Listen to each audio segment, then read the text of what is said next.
Iron Mike Tyson, the most feared heavyweight champion of our time.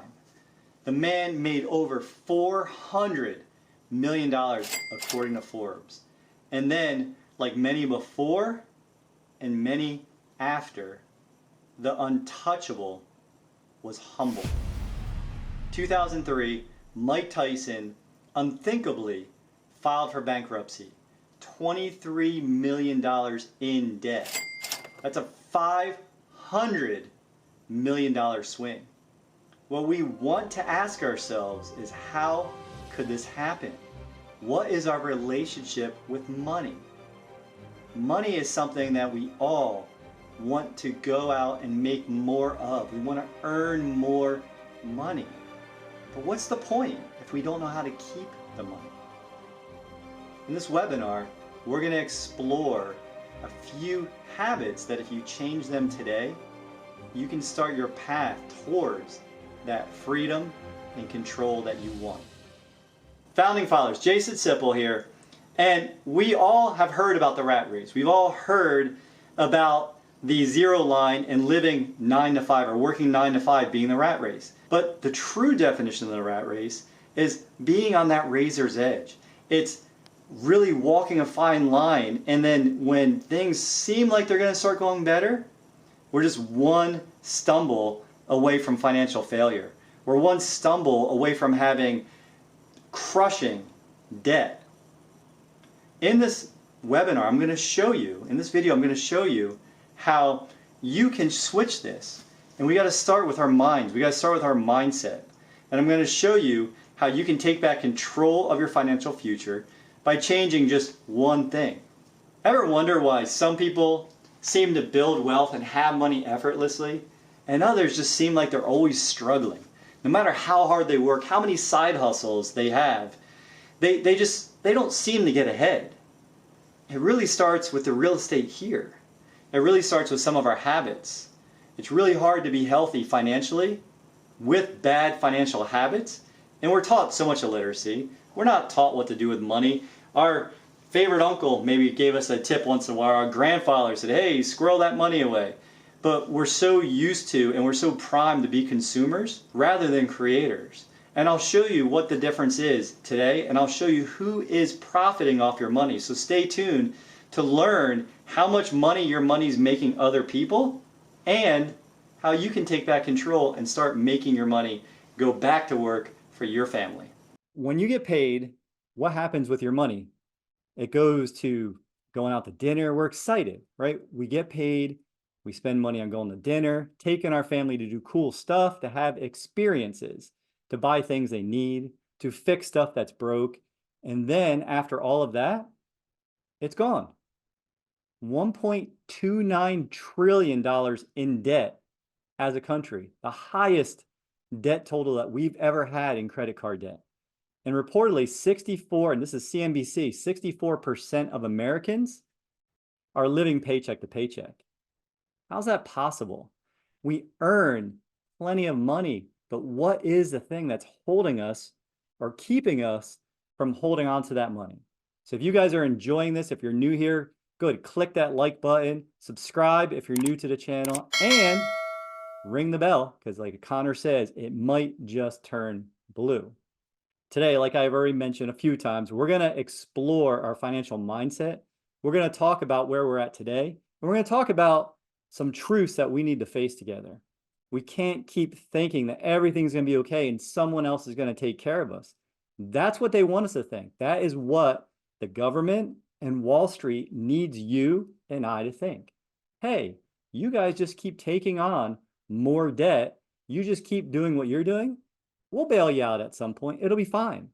Like, think about all the other superstars you know of that have filed bankruptcy, whether it's Mike Vick, whether it's Cheryl Swoops, or even actresses like Kim Basinger.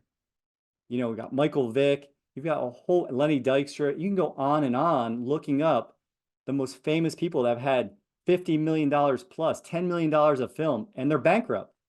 It's not because they didn't know how to make money. They didn't know how to keep money. And if we look at one of my favorite thinkers of all time, Einstein, he says, first, you got to know the rules of the game. And then once you know the rules of the game, then you got to play better than anyone else. So I got a little quiz for you guys. Who do you think is the best quarterback of all time? The best NFL quarterback of all time? If you're not a football fan, that's okay. Okay, we got some opinions coming up. So Tom Brady is known as the best quarterback of all time. I'm still Team Montana, but I grew up when, that was the greatest show that was going on. But Tom Brady, he took it to a different level. He might have not been the most talented. Remember, 6th-round pick out of Michigan, bench warmer for the first few years in the NFL. But Tom, I saw an interview with him, and he taught me something that I didn't know about him. I knew he was disciplined. I knew he had great work ethic because those are the things it takes just to be a pro athlete. But Tom looked at the whole picture. He understood it wasn't the best team going into the playoffs that was going to win the playoffs. It was the healthiest. So he took over a $60 million pay cut during his career with the Patriots. Why? Because he wanted the team to go out and get backup offensive linemen, journeyman offensive linemen that can plug holes should one of the starting centers, guards, tackles go down at the end of the season and postseason. And this is why he has 7 Super Bowl victories. Tom was the ship or the tide that raised all boats. He made everyone better. He made the coaches better, the players better. And he did that by really understanding the game. So if we truly want to understand the game we're playing, we have to pause. We have to take a step back and say, okay, what are the wealthy doing that's different than what you and I are doing? Where are they putting their money that we're not? What are the things that they're asking that we're not? It's not about who can earn the most. It's really about who can keep the most, who can utilize the most money that they've created. And I'm even going to go through how we create more money in this. This is a serious question. I want you guys to pop this in the chat. I want you to think really hard about what your answer is here. What is your relationship with money? What's your personal relationship with money? Write down the first thing that pops in your mind. Is it something that makes you feel good? Is it something that worries you, frustrates you, maybe angers you? What is your first feeling about money? That feeling is going to dictate how you act with money. When you get paid, right? We're going to go through this again. Whatever that feeling is, Terry, a little rough, or that's Linus, Terry, adversity or adverse. I would invite you guys, and this will be a different training on another time, but invite money into your house. Invite money in as a beloved, cherished family member. Remember our definition of money. Money is nothing more than a means of exchange. Money is just a value. If we give someone $1 for a candy bar and they give us that candy bar back, it's dollar for candy bar for dollar. It's just the value that we place on the thing. But living in our society, living in a capitalist society, money is super important. There's a quote that says, money might not be the most important thing in the world, but it's right up there with oxygen. I believe that's Zig Ziglar that said that. And I believe that he's right. And it is really about a relationship. It's about the mental relationship we have with money. So as we think of money, as we look at the money coming in, we want to cherish it. We want to be grateful for it. We want to not be stressed about it. And I want to show you guys just some of the different things that you can just shift, slight little changes. And we're going to start with really looking at, our expenses. The first thing we have to do is weigh in. My favorite saying, one of them is, can't wrestle if you don't weigh in. So we got to know where we're at. There's a syndrome called ostrich syndrome. It just means, think about the ostrich. Think about that giant bird that runs super fast. What's the first visual that you get if it's not running? Its head's in the ground. Look around at all the people driving cars they can't afford, buying houses that they can't afford, and buying stuff to impress people that they probably don't know or even like. And why? Because we are a tribal society, and we think we want to impress everybody because it helps us belong. We don't want to be ostracized. And when we do that, we're just sticking our heads in the ground. We don't know how much money we're actually making. We don't know how much money we're actually spending on the things. So the first thing is just to, however you want to do it, you can do it on a notepad, you can do it in Excel, you can do it in Google Sheets, whatever works best for you. Start listing out. We all have similar expenses, where we live, what our transportation is, whether we're driving something or we're taking public transportation and paying for it, or Ubering. You know, what are we eating? What are we doing for fun? What are we doing for healthcare? These are all things that we have to look and see what's fixed. And then we have to see what's variable and get a baseline. We want to get a financial baseline. We want to know, how much are we making? How much do we need to earn month over month? And really take time to say, is there something here? Is there leakage? Are there subscriptions I have that I don't need? Are there things I'm buying or things I'm doing? You'll start seeing patterns when you weigh in. This is how any nutritionist worth of salt is going to work with you and have you write down not only everything you eat, but everything you drink as well. Because what we are putting in our body needs to be measured. It needs to be monitored. That's where all progress starts. We have to be honest with ourselves. And this $1.19 trillion in debt and escalating every day just shows us how smart the banks and the credit card companies really are. We are programmed with all of the marketing, all of the advertising, but I want you guys to live your life. Like, write what you want in the chat. Like, what is the thing that if you could have it right now, you'd be super grateful, super excited? It might be just a little bit more freedom. Maybe it's a family vacation. Maybe it's, you know, a new vehicle or something for your parents or something special for your spouse. It's really has to be our individual journey. Stop comparing. Comparison's a thief of all joy. Where does your money go first when you get paid? Pop in the chat below, pop it in the chat here. Where does your money go? Without even thinking about it. Without even thinking of it, where does the money go? That's right, the money goes to the bank. Whether it's a credit union, whether it's a big bank or a local bank, community bank, it goes to the bank. And we don't even think about it. We've just been taught to do that since we were born. You make money, it goes to the bank. You deposit it there. And we think that that money just stays there. Like, imagine you go in and when you put your money in the bank and you get paid, like say it's Friday and you have a job, a 9 to 5, and you get paid. How's that feel? Make the noise. It's like, yes, I got paid. It's payday. It's play day. It's fun. How many of you guys have worked with someone, they get paid, and the next day they don't come to work? I did some of that in landscaping, and it's funny, but it's sad. It's really the reality that people are stacked or facing. We put our money in the bank, and think about it. What do you think the banks make? Do they produce stuff? Like, when you go to the nicest building in your city, it's typically a bank. Everyone's well dressed. They have nice watches. They drive great cars, often nicer than the cars we own and drive. How? Have you ever stopped to think about it? How? And I'll show you, I'll talk about it in a few slides, but how are they having the prime real estate in your city, in every city in America? What are they doing that we're not? What are they doing with our money? We go and we give them all of our money and they say, thank you very much. Pick your favorite flavor of Dum Dum Sucker. They still give those things out. Every time we go to the bank, my son's excited. He looks for the cherry one. I like the root beer. They don't have them very often. What's your favorite flavor? They make money with the bank, right? Remember this. This is a write this down moment. You either make interest or you pay interest. You make interest or you pay interest. We got a pina colada flavor. I like that, DC. And how much money does your money make? Anyone know? How much, when you deposit your money, your hard-earned money, you go and you work hard. You work a 9 to 5. Some of you work side hustles. Some of you are doing some contracting work, even investing. When you work hard and you deposit your money in that bank account, how much is the bank making? Huh. What?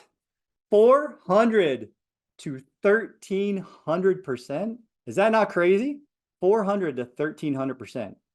In another presentation, I go through another teaching educational webinar. I go through and I talk about how the banks lend out money to someone that needs to buy a home, and then the person that they bought the home from pays back the bank. The bank money goes back in the bank and they make a spread. And they're giving us fractional, like 0.07% to use our money to annually make 400 to 1,300%. How'd you guys feel if you could make a couple 100%, 100%, 110, 150, 200, 300, 400% return over time? Over time, this is possible by just changing that one thing. We want your hard-earned money to make you money without the risk. And so we already talked about financially weighing in. We're already showing you how much the banks are making. If you're enjoying this, like I said, go ahead, subscribe if you're not already a subscriber. Like this video and smash that little bell, ring the bell, so you get notified for future content. And your decisions, we talk about there's two pains in life. Anybody here remember what the two pains are? Again, simple is simple. We really want to keep things simple. When I was putting this together today, I thought, man, this might be a little bit up and down. That's it. DC's got discipline, the pain of discipline. That's the pain of going to bed early so you can get up early, so you can work out, so you can bring your best self to your day, to your family, to the people that need you and depend upon you every day. Or the pain of regret. And we're all human. This week I got sucked into a show, which I rarely do, and I ended up staying up way too late and only got half my workout in. And I was upset at myself for the rest of the day. And that affected my day. I didn't bring it anywhere, but I could feel it. So we want to, more often than not, we want to pick discipline. And the same with our money. We want to live below our means. We want to look back a couple slides and figure out, where do we financially fit in? Like, where is the amount of money that we are secure at, that we're covering all of our needs, we're taking care of our family, our education, our food, and we're having some fun too. Like, build that into your plan. And once you know what that number is, be disciplined about it. Check in every month, check in quarterly, check in annually, and see how you're doing. Most people think of Parkinson's laws in relation to doing a project. Like, who here is a procrastinator? Anybody? You guys, show of hands, any procrastinators? Okay, I would say I'm a little bit of a procrastinator. Being an artist, I'm a little bit of a procrastinator because I like to think and think and think and then act. Well, what I want to offer you guys is that's normal, but that's Parkinson's law also applies to our money. It just means as our means expand, somehow so do our needs. All of a sudden, if we can buy a boat, we always want a boat. Now we have a boat. Now we have to dock the boat. Now we have to buy a truck that has four-wheel drive that can tow the boat. We just keep expanding our means. But what if we followed someone like Warren Buffett and said, okay, I'm passionate about what I do, and I'm going to live within my means. I'm going to keep the same habits, but I'm going to take my family on cool trips. I'm going to decide what's important to myself. You know, founding fathers, I think more than anything, as a man, as a father, as a son, that is some of the most important things, advice I could ever give you, is know what's important to you. Know what's important to you. Really understand, what do you want? Not what is everyone else doing, not who's buying Porsches or who's going on these exotic trips. You know, for me, trips are awesome. It's an experience. And at the same time, I would rather be creating. I'd rather be going to my classes of Taekwondo. So what is it for you? That's what I'm offering you guys today. What is it for you? And this is pretty normal. Most of the time, if you look at the financial gurus who are out there teaching their different principles, they're often missing what I'm teaching you today. They're giving this good information, but they're telling you to still give up control of your money, to assume the risk. So even though it's a little counterintuitive, you know, the first thing I want you to start with, when you start paying yourself first, when you start really saying, okay, I'm going to take care of myself. I'm going to follow the first two commandments. The first two commandments are what? Number one, love God with all of your heart, your mind, and your soul. Number two, love thy neighbor like thyself. It implicitly states you have to love yourself after God. It's the same as when you're on a plane, when they give you the little speech, how to buckle your seat buckle. what to do if the plane crashes, where the emergency exits are. When they talk about the oxygen masks coming down, who puts them on first, you or your kids? Who's supposed to put them on first? Us. We have to be okay to be able to serve those around us. It starts with self-love.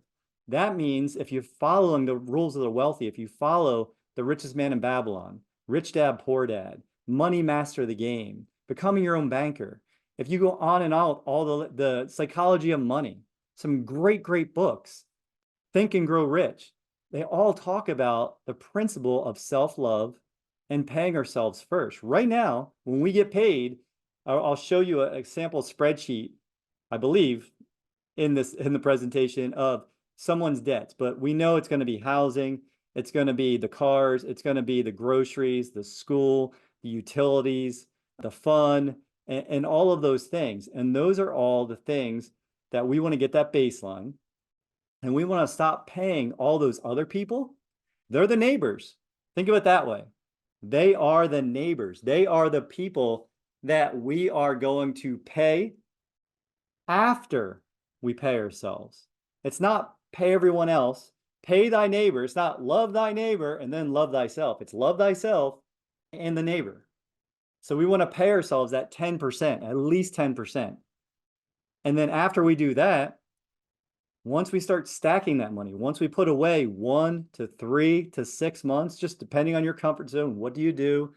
Who are you from kind of your psychological standpoint, your risk standpoint?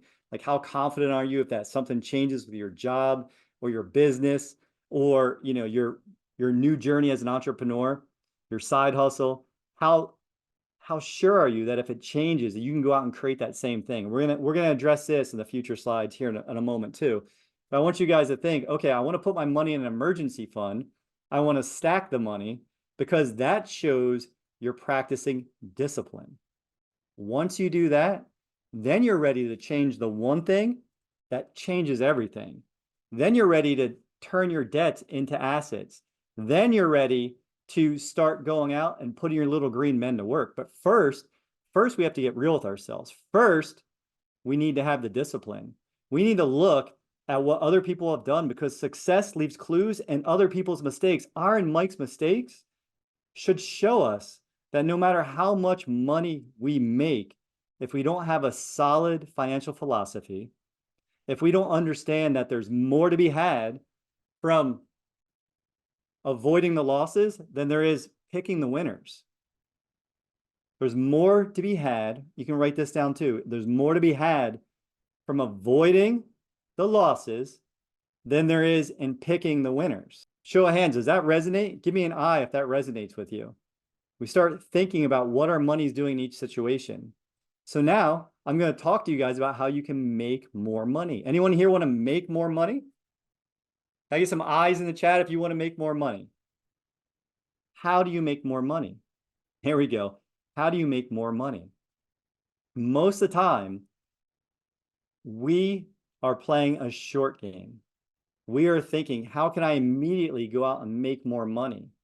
Here's the secret. Anyone that you see that's wealthy, unless they're a trust fund kid, they've worked at it. There is countless amount of hours. Anyone that's a great athlete, a great artist, a great actor or actress, they have countless hours of working on their skill set. And the way they did that is they slowed down and they said, wait a minute, what am I good at? What are my resources? What are my personal assets? How can I go out and help more people? Either the goods or the services I provide. What is the problem I'm trying to solve? I invite you guys to sit down and write down problems that you'd want solved in your own life. Like think about your day to day. What are some of the problems that you face every day? And you're like, man, this is driving me crazy. Why hasn't someone done this before? Like I had this silly idea once, and a lot of times your ideas are going to be bad. I had an idea that, back before they had the little Apple iPod and the little like music things that you could carry around. I'm not talking about the Walkmans, but I was thinking, well, how cool would it be if you had a belt that had your theme song on it? You just kind of walk into a room, you're all cool, you got that music playing. Like that, who knows? That could have caught on for a season. What ideas do you guys have of solving someone else's problems? And remember, the harder the problem that you solve, or the more obvious sometimes that the problem is, the more money that people will pay you. You first find the problem in the market, then is your who's your avatar? Who is the person that you are speaking with? Who are you trying to help? And what are their pains? What do they need help with? Solve it or build the thing that's going to solve that for them. When you do that, then you do it at mass, at scale, and start replacing yourself. Find the who's. There's where you're going to find the first steps in freedom, because you'll be doing something you love. And then on top of doing something you love, and even if it's a job, like think, if it's a job, how can you get more resourceful? A lot of times we're limited by our resources. I'm working with someone who, super brilliant guy, great spreadsheets, great communicator actually. And he built a lifestyle based around 2 six-figure jobs, and one was a contract job. Now, today, he doesn't have both those jobs. The contract job's gone because the market changed. And now, because the lifestyle way outpaced what he could sustain over time, right? He did not follow Parkinson's law. He's looking how a little bit of desperation, and we don't want to be desperate. That might drive us to being more creative, to getting down on our hands and knees and praying. I mean, that's how Nelson Nash discovered this, is because he was someone who got a little bit, put the cart in front of the horse. Maybe we do that as men with our businesses. We put the cart in front of the horse sometime. It happens. It happens, but I'm just saying, for us, we want to go out and know that it's an everyone thrives community. Founding Fathers, we're here to help each other, to support each other, to share the journey. And there's so much more that I haven't even shared yet, because it's just the beginning of the beginning. Like the ideas, and I don't know if this is going to catch on like wildfire, but when it does, I have to believe it will, because it makes sense. It's us taking ownership back. It's us saying no more banks, no more Wall Street, no more locking up our money and hoping for one day, someday. Am I right? Like, is that how you guys feel? Like, you're like, I just want help. Someone help me. Well, the person that's going to help you is the dude in the mirror or the woman in the mirror. It's getting honest with yourself. It's really getting real. So now that we've understood that we can make more money by being more resourceful, I'll give you one more quick story. You might have known this story. My father, man's taught me so much. He's my hero. And when I look at him and what he's done, I admire him so much. I saw him from being an entrepreneur with a water well drilling business to, being injured and needing to go adjust. And he kept finding new ways to make money and provide for our family. And then there's also the rules about money that, I also learned from him, but I'm grateful because now I've identified. But he taught me to show up first, leave last, work hard, be humble, add value, be polite, and things will work itself out. And I agree with him, except when he's talking about Social Security, he's talking about being on a fixed income when we're on vacation, and he's getting all upset about the news, all upset about inflation, all upset about diesel prices rising because he drives a fifth wheel for his snowbird days, and he's saying, "Hey, Jay, this is crazy." I'm like, "Dad, you're crazy." And I never speak to my dad this way. And he's like, "What?" Like, "Yeah, Dad." I'm like, you have so many resources at your disposal. Maybe you don't want to do the thing that you could do, but what if you made the chairs that you made for my sister and myself and others in our family? He makes these awesome Adirondack ski chairs. You guys got to see these things. They're all creative. They look like a Bob Marley, cover with all the different color skis, and they're super comfortable and they're super original and super cool. They're all unique. Here in Florida, you can sell a plastic one for like $600 to $700. These things would sell for at least $500 to $1,000 each. So I told my dad, you have thousands and thousands of skis, tons of lumber. What if you started making ski chairs and just selling for a month? That'd be somewhere between $2,000 and $4,000 for a month, one chair a week, 5 hours. And then hire a high school kid and teach him to do it and build a business. And he kind of, didn't really seem too enthusiastic about working more in the 70s, making chairs for other people. But a year later, he tells me, hey, Jay, I have the LLC Peace Meadow Chair Company. That's an example. That's how you get more resourceful. Do what you like to do already. Someone's going to pay you for it. You're going to be solving someone's problem. You're going to be someone's who by doing that. I stayed here a little longer than I intended, but I hope that you guys get the message that when you're feeling like, man, there's not a way out of this, how do you do your job just a little better? How do you solve someone's problem at your job? That maybe it's your boss.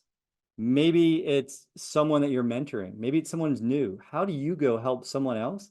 And you're always going to feel better when you do that. Let's move on here. So if we're changing the one thing, and I'm going to go through this kind of quickly, but if we're changing the one thing, what's the thing that we're changing? Well, we already talked about how we made our emergency fund. We weighed in financially. Remember the steps. We weighed in financially. We got honest with ourselves. We stopped sticking our head in the ground like an ostrich and said, hey, wait a minute. This is ugly. I'm out of shape. It's time to be real, man. It's time to stop going and getting, $6 Starbucks every day and just add up how much those little costs are going to cost you. And all we want to change is once you do that, once you build the emergency fund, once you stack and pay yourselves, once you know where your line is, then it's time to put that money to work. And you want to do it by building a financial foundation. You want to do it away from the government, away from Wall Street, away from giving up control of the money.